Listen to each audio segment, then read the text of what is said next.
Chiro Hustle. Sit back and learn from the greatest influencers in the profession on the world's #1 chiropractic podcast. Before we dive into this powerful episode, please remember to subscribe to our channels and give us a 5-star rating on iTunes to continue hustling.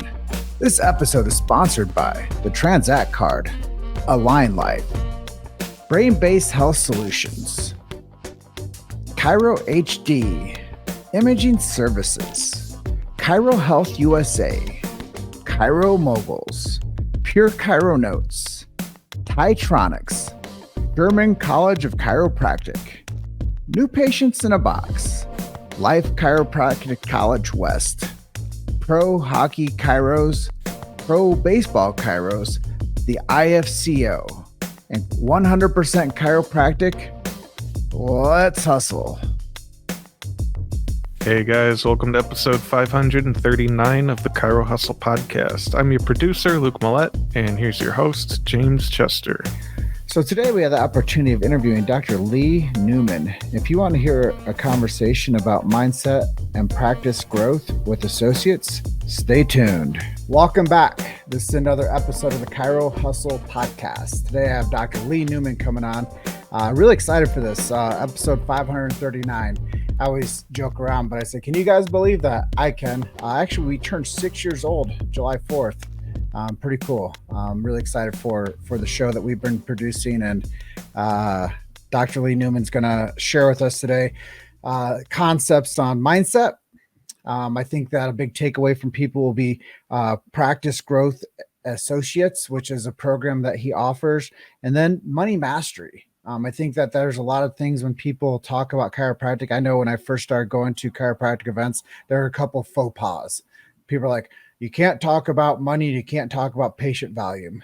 I'm like, why not? That's chiropractic business. So we're going to talk about some of that stuff today. But before we get into this episode, I'm going to let people know our big why. Why do we do what we do? Well, the First Amendment is important. We've never censored anyone on this. And the First Amendment means freedom of speech. So that's really a value add is we stand in the gap and allow people to share their truth, specifically about chiropractic. We also support and believe in medical health freedom and family health freedom. They're not the same things. One involves your family, one involves you. So I think that in order to understand those things, we have to understand chiropractic and how chiropractic plays a role into both of those. And then philosophically standing, we protect and believe in B.J. Palmer's last words. That is the sacred trust. Please protect the sacred trust. If you don't know what that means, go to your favorite search engine right now and go and find B.J. Palmer's last words. And you're going to learn so much more about chiropractic than you previously did. Then, as it goes on, we do support the subluxation-based chiropractor, which I think should not have to be said, but we do have to say that because some of the schools are converting out of the languaging of this beautiful profession. And then 2 more of them. Actually, I spoke over in England, Dr. Lee, and they said, you can say anything you want, or you can talk about chiropractic, but you can't talk about innate intelligence and universal intelligence. Otherwise, you won't be allowed back to the university. And I said, okay. Just want to let you guys know that the school asked me not to speak about innate intelligence and universal intelligence, so we'll get that out of the way. So we do believe that when man or woman, the physical gets adjusted, it connects them, the physical to the spiritual, which is universal intelligence. And with that being said, Dr. Lee Newman, welcome to the show. Well, thank you very much. I really appreciate you having me. And let me just start off by thanking you and acknowledging you as one of the very few people that is supportive to the profession. And so it's one of my rants, right? It's why, docs, that we need to do it for ourselves because no one else will do it for us. But Jim has spent now his professional career assisting the practicing chiropractor. And think about how rare that is. So I want to acknowledge and thank you.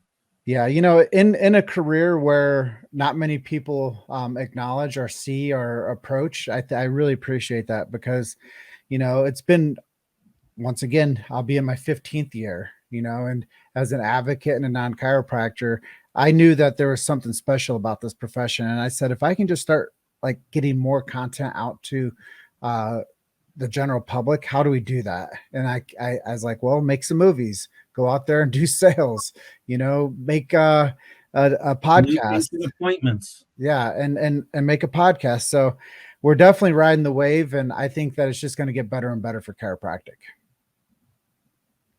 Awesome. So, second generation chiropractor. You've been doing this thing for quite some time. How was it for you growing up in a chiropractic family? I think that it was very interesting on several different fronts. So first, I went to public schools, but like I was the kid where the nurse knew that she couldn't just give me an aspirin, right? Or like it was like weird. Or my 10th grade chemistry teacher, he was the guy that asked, why don't I want to be a real doc? Or I needed special permission from the high school guidance counselor to be able to take classes at the University of Pittsburgh my senior year. And she personally knew my father and gave me a hard time. Right. And so like it was a standout. It was a one-off. At the same time, the time that I spent in my father's office was a tremendous lesson, mostly through osmosis, of just watching him take care of person after person after person. And even back in the 70s, the goal was to see 100 people a day, 5 days a week. In fact, we ate dinner at 5 o'clock every night. And on Monday, Wednesdays, and Fridays, my father would go back to the office for the 6 p.m. to 8 p.m. shift. Right. And so, this was before any type of insurance existed. And, I remember back to $4 adjustments, and I absolutely remember $7 adjustments. Right. And so, I have I just turned 60. So I've been in it since I was conceived, but like have active memories into the early 70s. In fact, I can remember going to Logan. My father's a 59 graduate of Logan. He went to his 25th reunion in 1974, and I was at that. And, I went to many continuing ed seminars with him. So it was an interesting childhood, but it led me how I ended up, after Little League didn't work out, and I joke about it, but it's true. And I wasn't going to be a Major League Baseball player. There was nothing else I wanted to be. And like, because I accelerated my education, I was graduated, and then in my own practice by myself, I was 23, and that was 37 years ago in 2 weeks. So that office, which is still running, will start its 38th year in 2 weeks. And that was July of 1986. Yeah. From historical context to what is the date today? The 27th of June, 2023. You've helped transition and sell 16 practices during that time. And I know one of the things that you do is help with associates. So let's talk to people about that unique thing that you do when it comes to helping chiropractors establish longevity of their careers. And so here's what I believe is that you should create something that's worth replicating. And in the real world, I define that as a 200 visit a week practice. If you're good at algebra like me, 50 weeks of 200 is 10,000 visits a year. And so it makes the math easy. And so if you were to collect $60 a visit, that would be $600,000 a year, and more or less, depending on what you collect per visit. But let's use 60 as a low medium number. And so that's certainly worth reproducing. And so at that point, if you're that doc, I think that there's basically three main challenges. One is working with the right docs. And that is the entire, I don't want to say game, but it's the entire issue with successfully working with associates. So being able to find and interview more than just the random person occasionally, to create a recruiting system that you're speaking to multiple docs kind of all the time, and to take them through a interview process that you have a much higher certainty on of whether this candidate is the doc that you're looking to work with.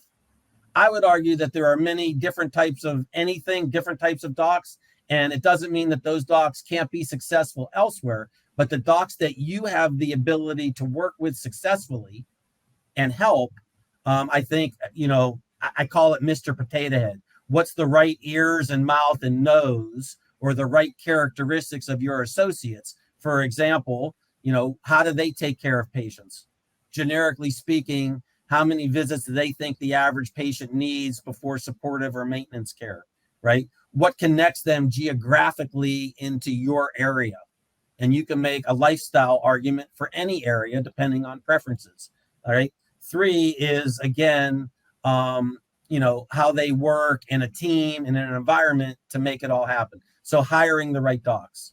The second major challenge is, how do we train the docs? And I believe that there is a reproducible system for anybody in the practices for both docs and CAs to learn how to do each and every task.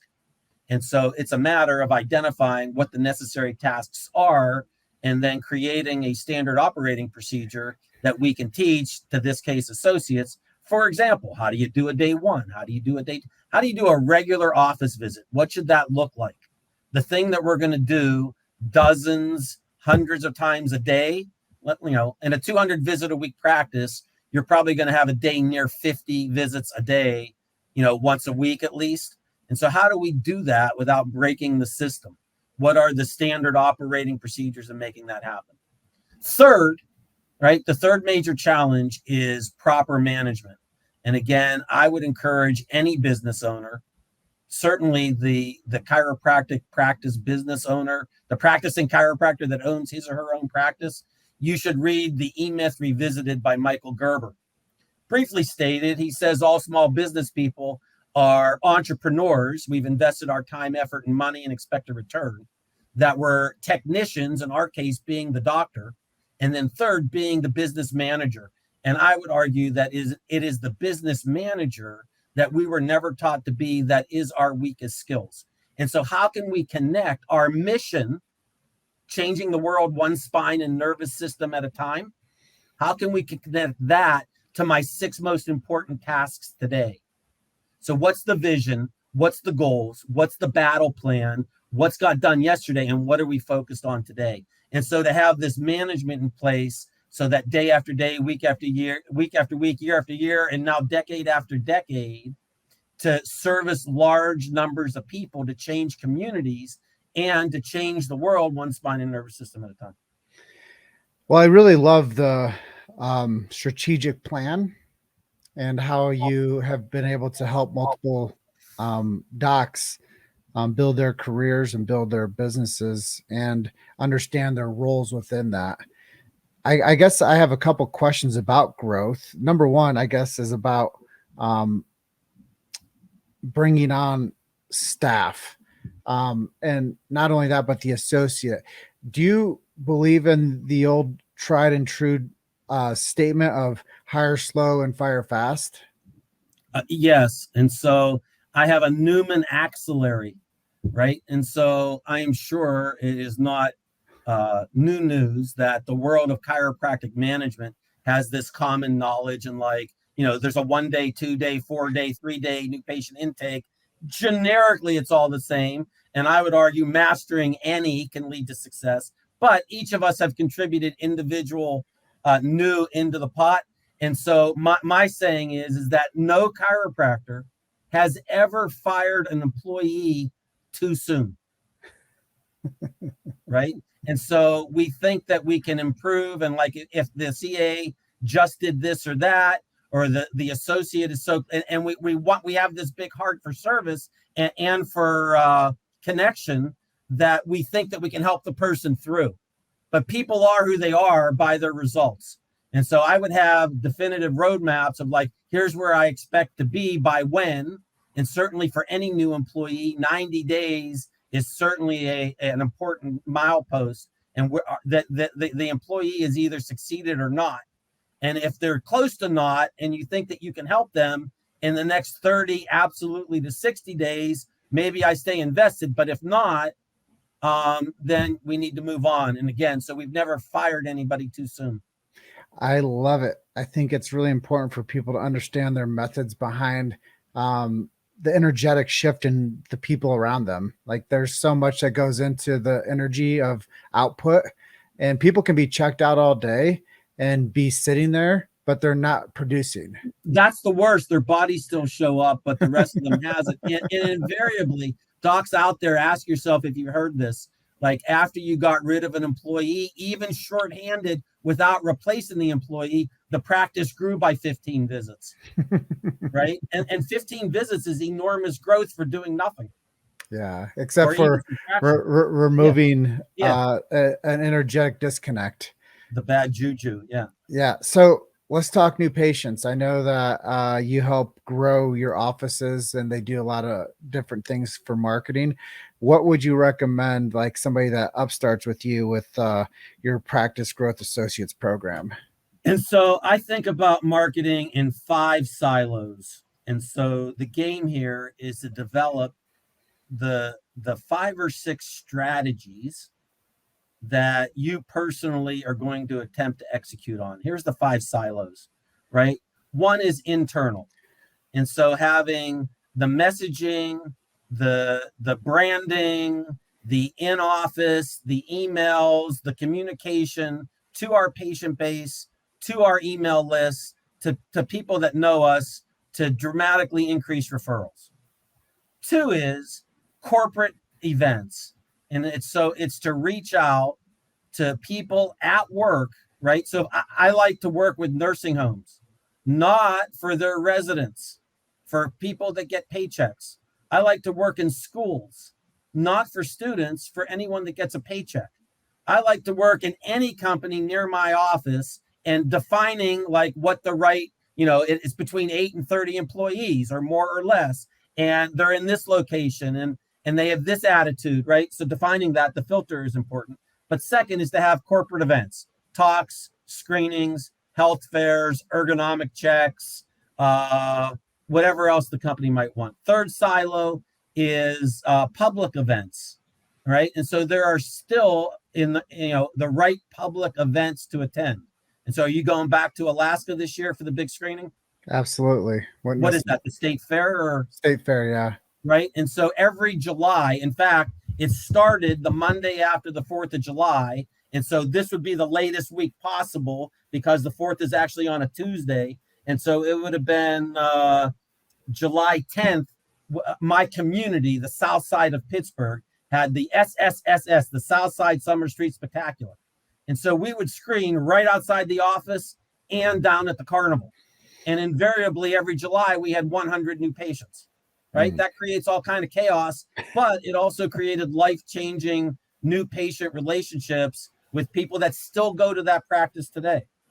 Right? So that's public. Third, or fourth, so internal, corporate, public. Fourth is internet. And so it's never been easier to start for no money, right? You can create a following on the internets of you, your brand, your message for no money at all. As simple as having a Facebook profile. Who would be an ideal patient? Let's try to friend them. Look, that person said yes. Hi, thanks for connecting. Now read my stuff. Oh, now you have a question? Well, maybe you should come in. And like it's a little bit more elaborate than that, but that's basically how it works. Lastly is your personal sphere of influence. So I think having like a group of 5, it could be healthcare, but doesn't have to be. But are there 5 other small business owners in your community that you can meet with as a personal board of directors to cross promote? If it's healthcare, right? Imagine having, I had the dentist, the hearing aid, the vitamin shop, and a couple others. And like we cross marketed, right? You imagine if you had any type of social media like this podcast to cross be guests on, to if you had a health awareness day, where it's like the health fair, but every vendor does their version of the spinal screening. And so those are the 5 silos, is to identify the 4 to 6 strategies. And so let's call it spinal screening as a strategy. Within each strategy is to define the tactics, the to-dos that need to get done in a given month, right? And so for spinal screenings, I'd want to conduct 4 hours of screenings a month. I'd want to schedule new 4 hours of screening, right? Maybe I want to practice my scripts for 30 minutes twice a week. And so now we have to-do steps for each of the marketing strategies so that on a daily basis, in addition to everything else, taking care of people and following up and and following up on the money and everything. We can build in some of our marketing strategy tactics, our to-dos, like today's the day I'm going to study scripts. Today's the day I'm going to go out and try to schedule 4 new hours. And so that's how I think about marketing. You've made it to Chiro Hustle. Sit back and learn from the greatest influencers in the profession on the world's #1 chiropractic podcast. This episode is sponsored by the Transact Card, Align Life, Brain-Based Health Solutions, Chiro HD, Imaging Services, Chiro Health USA, Chiro Moguls, Pure Chiro Notes, Titronics, German College of Chiropractic, New Patients in a Box, Life Chiropractic College West, Pro Hockey Chiros, Pro Baseball Chiros, the IFCO, and 100% Chiropractic. Let's hustle. I love it. Actually, I didn't know Pittsburgh was your stomping ground. I'm actually going out there for my first time this month Awesome. to Cranberry Township. I had an office there. And I'm going to be doing an event out there. Who? Cody Jordan. I don't know him, Yeah. but I have a successful doc out there. It's a great area. You'll crush. Yeah, I'm excited. I don't know the exact name of the event, but it's coming up mid-month out there in Cranberry Township. So I've never been to Pittsburgh before. Oh, Pittsburgh it's a hidden, and you're going the right time of year. The weather sucks, but like this is the right time of year, but it's a hidden gem. And there's lots of fun things to do in Pittsburgh.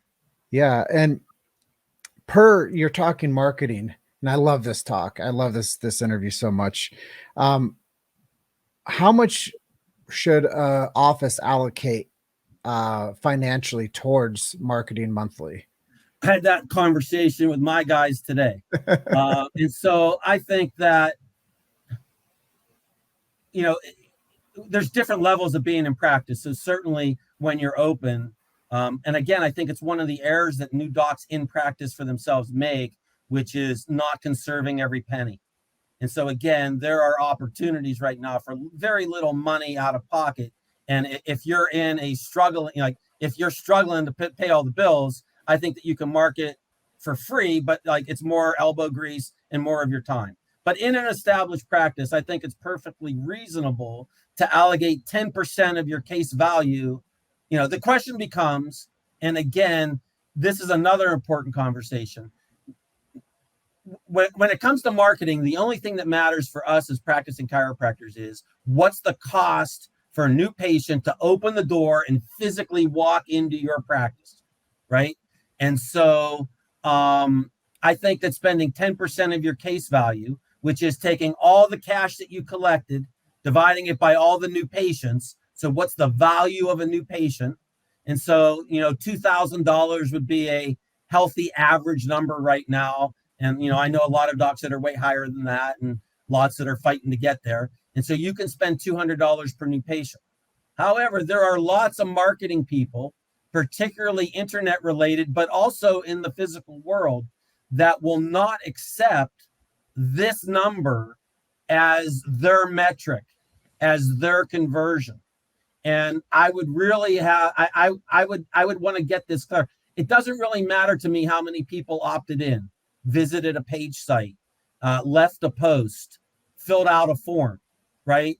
Like I know that my internal systems to follow up are strong enough. The only thing that matters when I'm spending money on marketing is what does it cost to get a new patient? There is a secondary, which is the quality of the new patient, but assuming that the quality is going to blend out into average, right? I would spend 10% of my case value, which is going to be between $200 and $300 or $150 and $250 right now.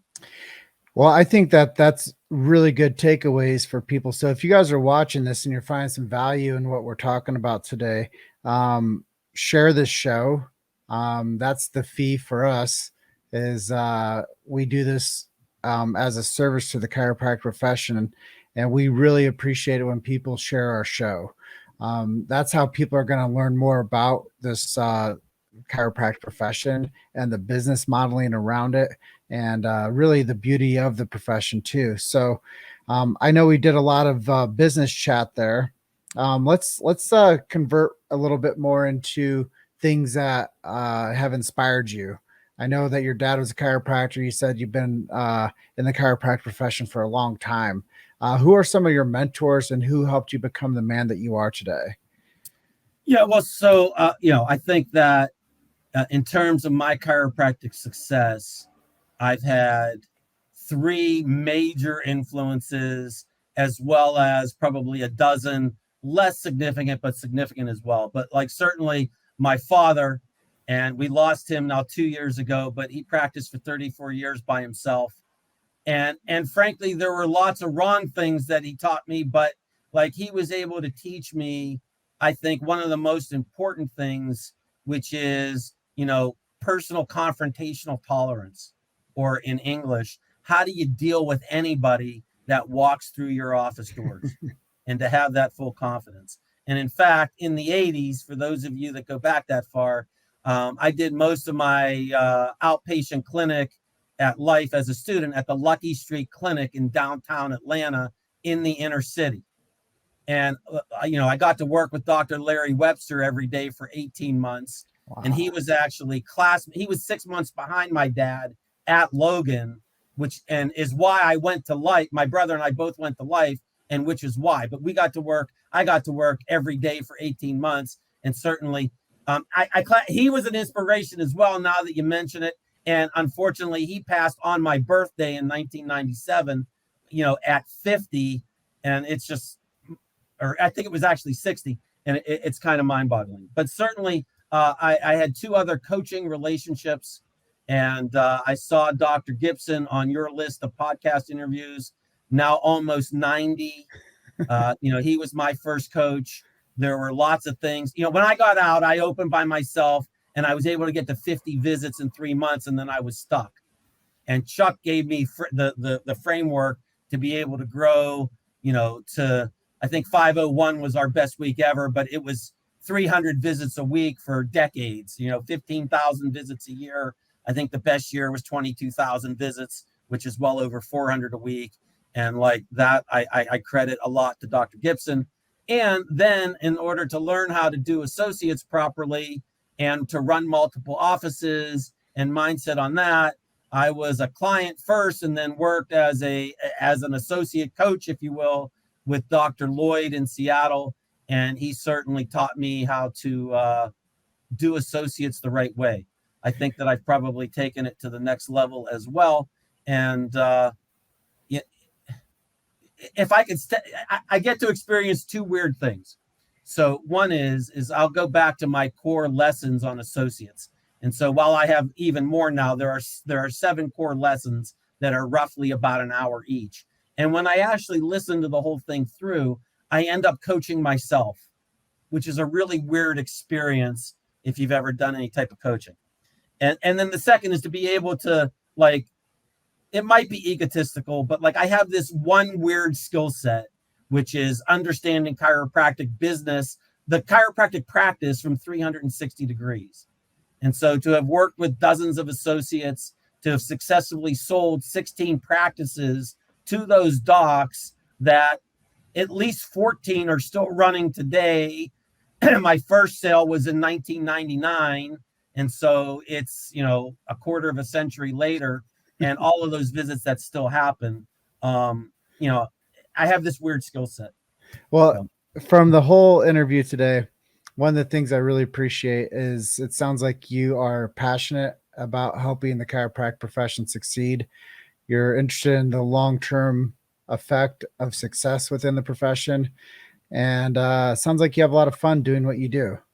I do. I want to encourage, I have a homework assignment for like any docs that, whether you're struggling, any doc, right? And so the question is, we talked about, maybe this was before we started recording, I think that your job as a practicing chiropractor, if you're practicing full time, you should want to see 200 visits a week.